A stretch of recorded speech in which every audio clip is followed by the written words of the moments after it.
Hello friends, welcome to the next class of how to learn English. आज फिर हम fill in the blanks करने जा रहे हैं। फिल इन द ब्लैंक्स आपकी बहुत हेल्प कर सकते हैं आंसर्स को ठीक लिखने में, अपने आप लिखने में। तो चलिए मैं आपको पहले मीनिंग्स बता दूं। One day Aamir was going park a walk the way he see coin सिक्का। लाई मीन्स पड़े होना। ग्राउंड ही लुक अराउंड चारों तरफ। कन्फर्म मीन्स पक्का करना, सुनिश्चित करना। That nobody look him.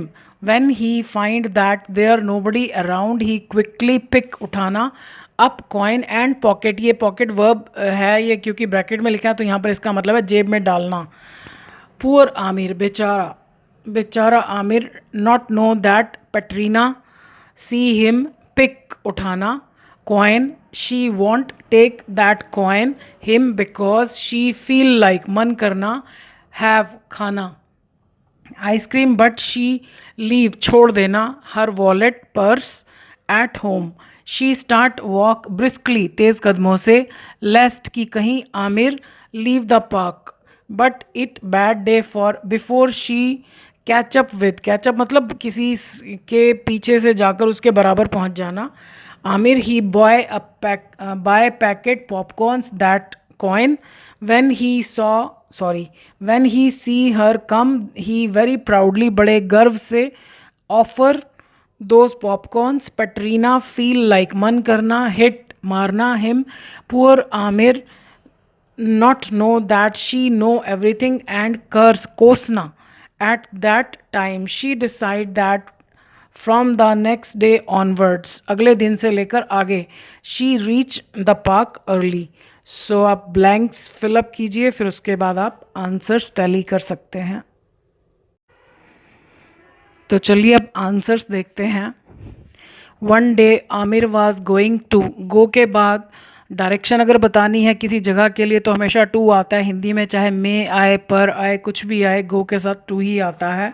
हाँ, अगर कोई बाहर से किसी चीज़ के अंदर घुस रहा है जैसे कमरे के अंदर तो इन टू आता है, otherwise to. One day Aamir was going to park किस लिए? फॉर अ वॉक, एक वॉक के लिए। ऑन द वे, रास्ते में। अब हम हिंदी में कहते हैं रास्ते में, बट इंग्लिश में ऑन आता है। On the way he saw, उन्होंने देखा। क्या देखा? अ कॉइन, एक सिक्का।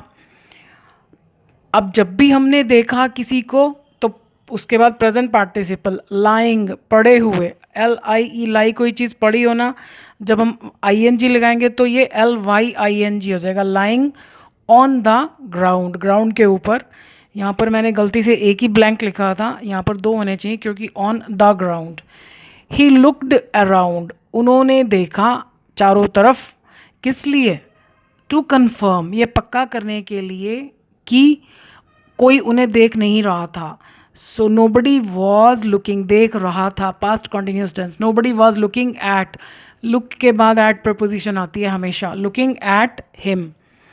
When he found, जब उन्होंने पाया, that कि there was nobody around him, कि उनके चारों तरफ कोई नहीं है। अब हम हिंदी में भले ही है बोल रहे हैं लेकिन ये स्टोरी सारी पास्ट में है। He quickly picked, उन्होंने जल्दी से picked up the coin, coin को उठाया। and pocketed it, और जेब में डाल लिया। किसको? it, यानी कॉइन को। पुअर आमिर, बेचारे आमिर डिड नॉट नो, नहीं जानते थे। दैट पेट्रीना ने उन्हें देख लिया था। अब ये काम हो चुका था उनके जानने से पहले ही। हैड सीन, किसको? हिम। अब जब भी हमने किसी को देखा तो कुछ करते हुए देखा तो उन्होंने ही उठाया था, active voice. So she had seen him picking the coin, वो कॉइन उनको उठाते हुए देख लिया था। शी वॉन्टेड, वो चाहती थी। क्या चाहती थी? वर्ब के बाद verb, to plus first form. She wanted to take that coin, वो कुछ कॉइन को लेना चाहती थी। फ्रॉम हिम, उनसे। तो कोई भी चीज़ कहाँ से आनी चाहिए, स्टार्टिंग होनी चाहिए वो from. From him because feel like means मन करना, क्योंकि उनका मन कर रहा था आइसक्रीम खाने के लिए, तो कर रहा था, past continuous. She was feeling like, मैंने आपको बताया पिछले एक दो वीडियोज़ में भी बताया कि फील लाइक के बाद हमेशा ING आता है, कोई भी टेंस हो। फील टेंस के अकॉर्डिंग चेंज हो जाता है, लाइक एज इट इज़ रहता है उसमें कोई चेंज नहीं आता क्योंकि यहाँ पर ये लाइक प्रपोजिशन का काम कर रहा है। जैसे हमें कोई पूछता है ना कि like what are your hobby, हम कहते हैं आई हैव मैनी हॉबीज़, तो सामने वाला कहता है लाइक, तो हम कहते हैं लाइक रीडिंग बुक्स, तो हम आई एन जी लगाते हैं, हम ये नहीं कहते like to read books.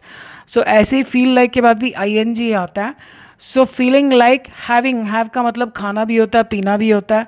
So she was feeling like having an ice cream, कि उनका मन एक आइसक्रीम खाने को कर रहा था, लेकिन वो अपना पर्स घर ही भूल आई थी। अब उनका मन कर रहा था, लेकिन ये उससे पहले की बात है, तो पास्ट की बात करते करते थोड़ा सा जब हम पीछे वाले पास्ट में चले जाते हैं तो पास्ट परफेक्ट टेंस यूज़ होता है। तो she had left her wallet, अपना पर्स, एट होम, घर पर। अब कुछ स्टूडेंट्स को मैंने देखा है वो लिखते हैं एट हर होम। जब किसी के अपने घर की बात हो रही है तो वहाँ पर हर, माई, योर कुछ लगाने की ज़रूरत नहीं होती है।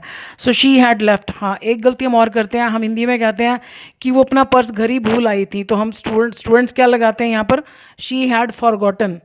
फॉरगेट होता है कि जब कोई चीज़ हमारे दिमाग में नहीं आ रही, जैसे मुझे आपका नाम भूल गया, यानी मुझे याद नहीं आ रहा। अब हम हिंदी में भले ही कहते हैं कि वो पर्स घर भूल आई थी, लेकिन लेफ्ट आता है। शी मतलब वो घर छोड़ आई थी। She had left her wallet eight home. She started, उन्होंने शुरू कर दिया। अब वर्ब के बाद वर्ब आए तो टू प्लस फर्स्ट फॉर्म, लेकिन हम सीख चुके हैं कि स्टार्ट और स्टॉप के बाद ज़्यादातर I N G gerund use होता है, पर आप चाहो तो टू प्लस फर्स्ट फॉर्म भी लगा सकते हो। So she started walking briskly, तेज़ कदमों से चलना शुरू कर दिया। लेस्ट की कहीं, लेस्ट के बाद वाले सेंटेंस में हमेशा शुड आता है और उसका मीनिंग अपने आप ही नेगेटिव होता है। Aamir should leave the park, कि कहीं आमिर पार्क से ना चले जाएं। शुड को भी हम चाहें तो बुक्स में आप देखेंगे कई बार शुड भी नहीं लिखा होता, खाली वर्ब लिखा होता है फर्स्ट फॉर्म। तो अगर ये ऐसे भी लिखा हो कि lest Aamir leave the park, leaves नहीं लिखना कि सिंपल प्रेजेंट टेंस बना दें, क्योंकि शुड के बाद तो एस और यस आता ही नहीं। शुड को हम यहाँ रहने दें या छिपा दें, लेकिन ये वर्ब शुड के मुताबिक ही होना चाहिए। तो शुड के बाद कभी लीव्स नहीं होता, एस और यस नहीं लगता। तो कभी आपको लेस्ट के बाद शुड ना भी दिखाई दे तो तब भी ठीक होता है sentence. So lest Aamir should leave the park, कि कहीं आमिर पार्क से चले ना जाएं। But it was a bad day for her, लेकिन ये एक ख़राब दिन था उनके लिए, पैट्रीना के लिए। Before she could catch up with Aamir, इससे पहले कि वो कर पाती, कर सकती, तो she could catch up with Aamir. He had, अब ये काम वो कर चुके थे, सो इसलिए हैड आएगा। ही हैड बॉट, वो खरीद चुके थे क्या, a packet of popcorns, popcorns का पैकेट। विद दैट कॉइन, उस कॉइन से, उस पैसे से जो उन्हें मिला उससे वो एक पैकेट ऑफ पॉपकॉर्न्स खरीद चुके थे। व्हेन ही सॉ, जब उन्होंने देखा, किसको, हर। अब फिर किसी को देखा तो ये एक्टिव वॉइस है क्योंकि ये वाला काम इन्होंने ही किया। So when he saw her coming, he very proudly, बड़े गर्व से, ऑफर्ड हर, उनको ऑफर किया। क्या ऑफर किया, दोज पॉपकॉर्न्स, वो मक्की के दाने, पॉपकॉर्न्स। पैट्रीना फेल्ट लाइक, अभी भी हमने ऊपर पढ़ा फील लाइक मन करना, ये मन कर रहा था तो हमने लिखा फीलिंग। अब क्या है कि उनका मन किया, पैट्रीना फेल्ट सेकेंड फॉर्म कर दी हमने। लाइक में कोई चेंज नहीं आएगा और उसके बाद आई एन जी ही आएगा, जैसे ऊपर भी हमने लाइक के बाद आई एन जी लगाया, भले ही यहाँ पास्ट कॉन्टिन्यूस टेंस था। सो पैट्रीना फेल्ट लाइक हिटिंग हिम, तो पैट्रीना का मन किया कि वो उनको हिट करे, मतलब मारे। जैसे हमें कई बार आता है ना, किसी पर गुस्सा आता है तो हम कहते हैं मेरा मन किया कि मैं उसे मारूं, ऐसे ही मतलब हल्के फुल्के स्टाइल में मन किया, जैसे थोड़ा सा गुस्सा आया। पुअर आमिर, बेचारे आमिर, डिड नॉट नो, नहीं जानते थे, दैट शी न्यू एवरीथिंग, कि वो सब कुछ जानती थी। एंड वॉज कर्सिंग हिम, और वो उन्हें कोस रही थी। अब ये देखो, ये पास्ट कॉन्टिन्यूज है, हमने दोबारा शी नहीं लिखा, क्यों, क्योंकि सब्जेक्ट तो सेम ही है लेकिन यहाँ पर टेंस डिफरेंट हो गया, तो हमने सिर्फ हेल्पिंग वर्ब और मेन वर्ब लगा दिया। एंड वॉज कर्सिंग किसको, हिम, एट दैट टाइम, उस समय वो उनको कोस रही थी। शी डिसाइडेड, उन्होंने तय किया, अब ये पास्ट टेंस है, that from that next day onwards, की अगले दिन से लेकर आगे तक, शी वुड रीच, वो पहुँचेंगी, द पार्क अर्ली, वो पार्क जल्दी पहुंचेंगी, यानी उनसे पहले पहुंचेंगी। अब हम सीख चुके हैं कि रीच के बाद जगह का नाम आए तो कोई प्रपोजिशन इन, ऑन, एट कुछ नहीं लगाना। So she would reach the park early. So I hope आपने स्टोरी को एंजॉय किया होगा, प्लस इंग्लिश भी सीखी होगी। सो आज के लिए इतना ही। Thank you for watching this video.